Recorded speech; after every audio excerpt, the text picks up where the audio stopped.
creation, sustenance, and destruction of the manifested universes. He is directly and indirectly conscious of all manifestations. And he is independent because there is no other cause beyond him. It is he only who first imparted the Vedic knowledge unto the heart of Brahmaji, the original living being. By him, even the great sages and demigods are placed into illusion, as one is bewildered by the illusory representations of water seen on fire or land seen on water. Only because of him do the material universes, temporarily manifested by the reactions of the three modes, appear factual, although they are unreal. I therefore meditate upon him, Lord Shri Krishna, who is eternally existent in the transcendental abode, which is forever free from the illusory representations of the material world. I meditate upon him, for he is the absolute truth. Dharma projita kaitravocha paramo nirmatsaranam satam vedyam vastavam atra vastu shivadam tapatrayon mulanam Srimad Bhagavate Mahamuni Krite Kim Vaparer Ishvara Sadyohide Avarudyate Tra Krite Bihi Sususabhistakshanat. Completely rejecting all religious activities which are materially motivated, this Bhagavata Purana propounds the highest truth, which is understandable by those devotees who are fully pure in heart. The highest truth is reality distinguished from illusion for the welfare of all. Such truth uproots the threefold miseries. This beautiful Bhagavatam, compiled by the great sage Vyasadeva in his maturity, is sufficient in itself for God realization. What is the need of any other scripture? As soon as one attentively and submissively hears the message of Bhagavatam, by this culture of knowledge, the Supreme Lord is established within his heart. Nigama kalpatarur galitam phalam sukumukad amrita dravya samyatam Pibata Bhagavatam Rasam Alayam Muhur Ahorasika Bhuvibhavakaha. O expert and thoughtful men, relish Srimad Bhagavatam, the mature fruit of the desired tree of Vedic literatures. It emanated from the lips of Sri Sukadeva Goswami. Therefore, this fruit has become even more tasteful, although its nectarian juice was already relishable for all,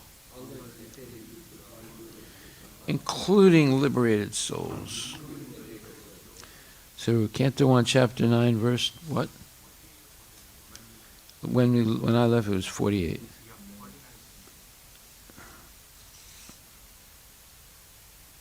We did 48?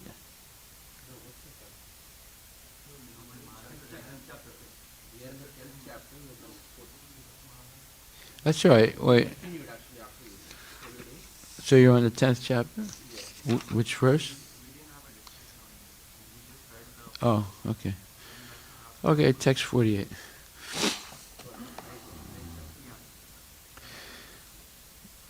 Tato yudhishthiro gadva saha krishno gaja vayam pitaram sant vayam asa Gandharyam cha tapasvinim. Thereafter, Maharaj Yudhishthira at once went to his capital, Hastinapura, accompanied by Lord Shri Krishna, and there he consoled his uncle and aunt, Gandhari, who was an ascetic. Ascetic means that she was renounced. She was a tapasvi. Purport by His Divine Grace, A.C. Bhaktivedanta Swami Prabhupada. Dhritarashtra and Gandhari, the father and the mother of Duryodhana and his brothers, were the elder uncle and aunt of Maharaj Yudhishthira. After the battle of Kurukshetra, the celebrated couple, having lost all their sons and grandsons, were under the care of Maharaj Yudhishthira.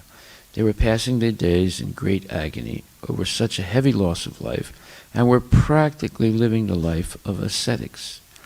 The death news of Bhismadeva, uncle of Dhritarashtra, was another great shock for the king and the queen, and therefore they required solace from Maharaj Yudhishthira. Maharaj Yudhishthira was conscious of his duty, and he at once hurried to the spot with Lord Krishna and satisfied the bereaved Dhritarashtra with kind words from both himself and the Lord also. Gandhari was a powerful ascetic, although she was living the life of a faithful wife and a kind mother. It is said that Gandhari also voluntarily closed her eyes because of the blindness of her husband. A wife's duty is to follow the husband 100%. And Gandhari was so true to her husband that she followed him even in his perpetual blindness. Therefore, in her actions, she was a great ascetic. Besides that, the shock she suffered because of the wholesale killing of her 100 sons and her grandsons also was certainly too much for a woman. But she suffered all this just like an ascetic. Gandhari, although a woman, is no less than Bhismadeva in character. They are both remarkable personalities in the Mahabharata. Well, we can see that the dharma of a woman is to be faithful to her father and mother, and especially faithful to her husband. And we can see to what point this may be executed or performed. She did not want to feel superior to her husband, and because her husband was blind, she accepted to blindfold herself, although she could see, but to remain blindfolded so she would never think she's superior to her husband. So when it says that Gandhari was no less, although she was a woman, was no less than Bhismadeva in character, well, Bhismadeva, he made a very terrible vow when he was a young man. He vowed that he would never get married so that his father could marry Satyavati and have children with her. So Kunti Devi, deciding never to see, therefore always kept on a blindfold so she would never feel superior to her husband, is no less, let's say, severe of a vow than Bhismadeva. So we see that in the Vedic culture, there were exceptional people. Why? Because they were willing to follow what you would call moral, ethical, and spiritual principles without compromise, so that they could maintain a sense of humility and respect. And they would never want to cross the line of that humility and respect. And this is what, and they would keep their vows. That's another most important thing, is a vow, a spiritual vow, is something that defines a person. It means who you are. And people expect that you keep a vow. Just like we make a vow to Srila Prabhupada that we will follow the 4 regulative principles and chant minimum 16 good rounds a day. That's a vow. That's who defines who we are. We're not defined by the clothes we wear or the car we drive or the amount of money we have in the bank or the position we have. You know, sometimes people say, "Oh, he's a VP in Microsoft. VPs make, minimum $1 million a year." So that's the type of definition of a person, but that's nothing to compare to the person is a humble devotee who strictly follows the rules and regulations of Krishna consciousness. You think Krishna cares if someone's a VP in Microsoft that makes $1 million a year? He doesn't care about that. But if someone follows the rules and regulations of Krishna consciousness and is always hearing Krishna Katha and chanting the names of the Lord in a very proper and serious way, the Lord takes notice of that. So we should understand what is real value in life. Real value in life is following the rules and regulations of Krishna consciousness in order to develop pure love for the Lord. Simply following the rules and regulations without ever attaining love for Krishna is shrama evahi kevalam, basically a waste of time. The whole purpose of the rules and regulations is to lose one's false ego. It's to purify the false, not lose the ego, but to purify the false ego and bring it to real ego and real humility and real false pride and surrender to the instructions of Krishna and his representatives, the Shiksha and Diksha gurus and the acharyas. That's the real goal of keeping these vows. It's not simply following the vows. If we're in the Nectar of Devotion, it's a very nice verse which says that Niyam Agraha.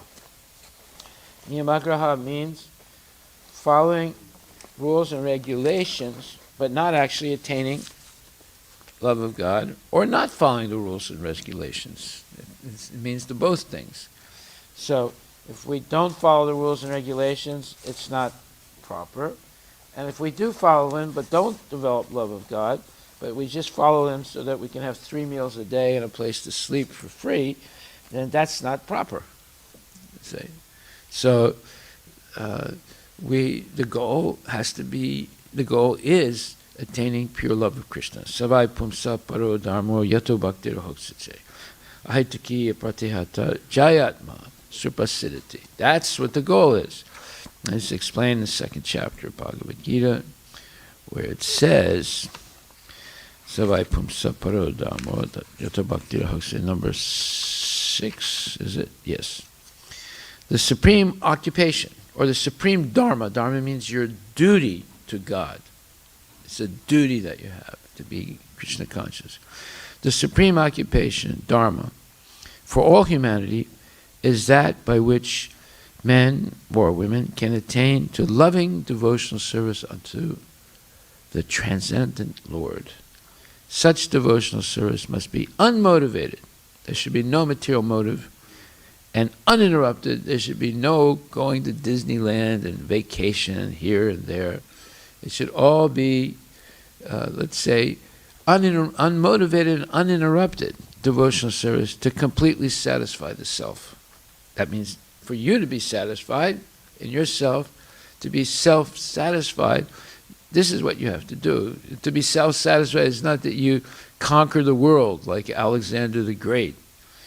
No, that's not going to give you self-satisfaction. And he was not satisfied because he conquered, but then his men lost everything. Right? So he told them, Prabhupada said, don't make me an Alexander. What he meant was to his GBCs and his devotees, he said, let's not conquer the world and then lose it all after I disappear. Right? So we have a duty to maintain Prabhupada's, what Prabhupada has done. If we can't expand, not everyone's able to expand. It's okay. At least maintain what's there. And if you can expand, well, that is the best.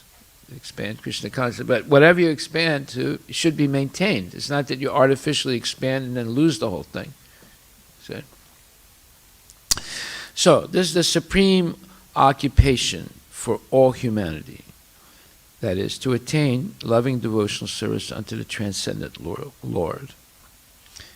Okay, and it should be pure devotional service. It should be mixed devotional service. So here we see Gandhari was a great, great personality. Even though she had the body of a woman, there was no, let's say, drawback for her. But unfortunately, her husband was not only physically blind, he was also spiritually blind. That was his real fault. Being physically blind, okay, it's not a fault. It's a fate. But being spiritually blind, that is a fault. Because there's no reason for it. If you're spiritually blind, it's because you are affected by the modes of material nature and you have false attachments and a false ego. So that is a fault. Okay, so both Gandhari and her husband were remarkable people. But unfortunately, the husband was weak spiritually, and look what happened. Because he was weak spiritually, he's suffering terribly. And the biggest, let's say, shame is after forcing the battle of Kurukshetra, and then they lost everything, all their sons, to be under the protection of Yudhisthira is a very, let's say, let's call it embarrassing or difficult thing. But Yudhisthira did not shy from his duty to protect them and to comfort them. But Vidura told them, look, what is this? You're living in a house, you're being kept by the person that killed all your sons, right? So, I mean, don't you learn your lesson now? You should give all this up and just, meditate on Krishna. You should go and end your life at least not being a kept person. You're a king. You have to be brave. You have to be courageous. You made a mistake. Now go and spend the rest of a little bit of life that you have meditating on the Lord. So eventually they're going to leave Hastinapur, leave the protection of Yudhisthira, and go unprotected into the Himalayas so that they can die in a noble way meditating on Krishna. So we'll get to that point a little bit later on. Hare Krishna. All glories to Srila Prabhupada Ki Jai.